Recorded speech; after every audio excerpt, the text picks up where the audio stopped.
Welcome back to your advanced guide for ranch roping. Today we're talking about forehand turnover angles. In the last video, I talked about how to get this shot to turn over. Now I'm gonna tell you when you're gonna use it. So for the head shot number one, we're looking right here off the back of the left hip. We're gonna throw it past the calf shoulder, and it's gonna come back around just based on how the loop travels in the air. That's gonna be the head shot number one. Head shot number two is gonna be the calf traveling in front of you from left to right, kinda.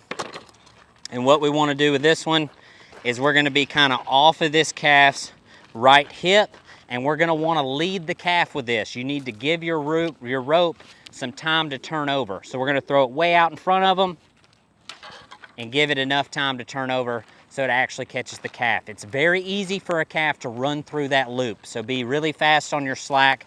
I am going to keep my spoke on every head shot, and the reason why I do that is so I can pull my slack quickly. No turnover is gonna figure eight like other shots are supposed to. So you have to be the one that pulls the slack fast enough so the calf doesn't run through it. The last thing we're going to talk about is the forehand turnover hip shot.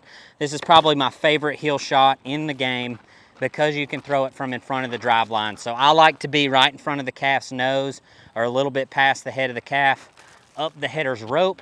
Same principle applies. You want your loop to fly pretty high on this one. You want it to go high, right? And you want it to make contact with the calf, not only from top to bottom, but from right to left. You want the inertia of that height of your rope to hit and force your tip underneath the calf, okay? One other little trick, and this is very important. The only thing connected to the tip of that rope when it hits that calf is your right hand, if you split your spoke, okay?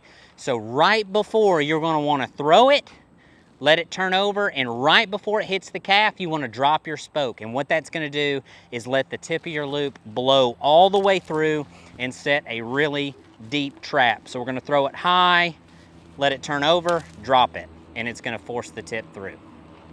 Guys, if you like content like this, you need to check out 310edu.com. Use code YouTube50 to get 50% off your entire first month.